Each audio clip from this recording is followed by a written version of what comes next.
conversations about the whistle.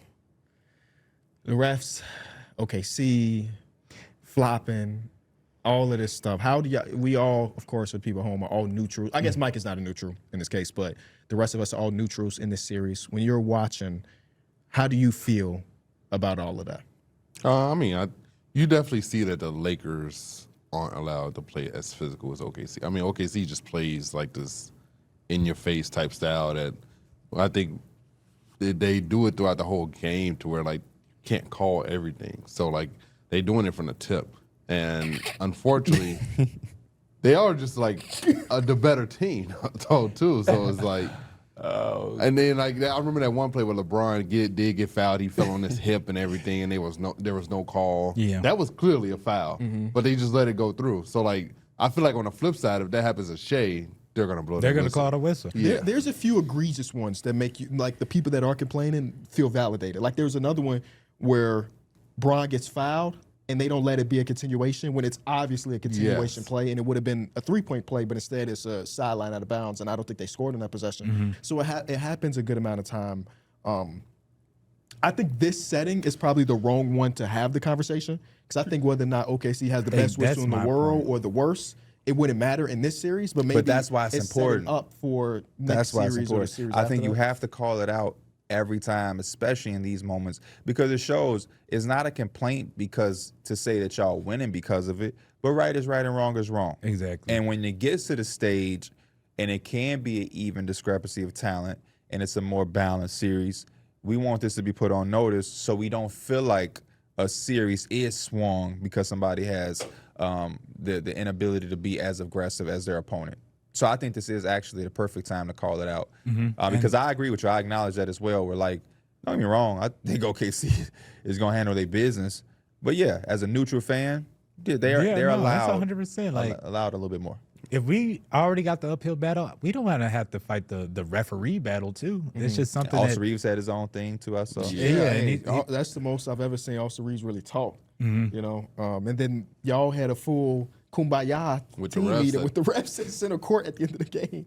Bro, it was which a is something. serious And you know what's thing, crazy man. when we saying in defense of the Lakers, because we The usually Lakers saying always y'all, win the free throw battle, always, except for now. I think the bigger picture here is kind of what Tapi said. Is not even just for the Lakers, but it's entirely. This is not the first time we've heard players come out, coaches come out and talk about how the whistle kind of feels like it fares in the favor of OKC.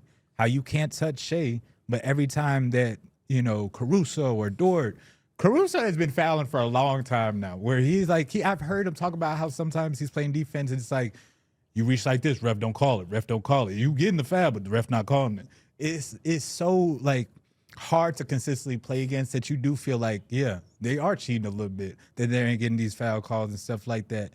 But I think you just got to keep putting it on notice till something changes. Yeah, but I think people have been putting it on notice for like the last 2 seasons. Yeah, Finchie has made a bunch of different nothing's comments. changed. I think OKC's just going to get the whistle. And I think also in y'all detriment, y'all don't have Luka, so it's going to be really hard for y'all to win the free throw battle without somebody who can get you 10-plus free throws a night. But again, referee can definitely be bad and sway OKC's favor.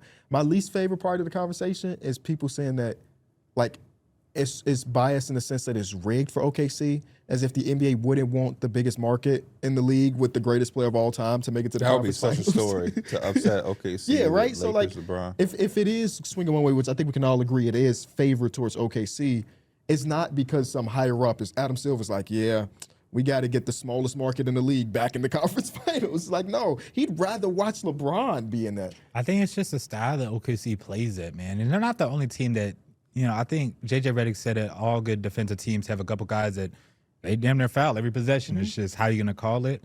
But they all kind of do it, and it just makes them impossible to kind of beat sometimes. I admire that OKC is okay with being the villain because that's what they're turning into. And I also think about a lot of great teams. We're talking about teams that have like a good amount of dominance for multiple seasons. Always will have something that people will hate them about them, whether it's warranted or not. Like, do you remember when it was the Warriors and like, man, Draymond Green, they set one real screen all season long. And that was a big thing because it was leading to Steph Curry hitting 1,000 threes per game. And in this case, it is having a favorable whistle for Oklahoma City. So maybe with the complaining of the Lakers and fandom that it will shift for the rest of the series, and maybe next series is better, but only time will tell. Hit subscribe for more news, highlights, and analysis from the NBA on NBC.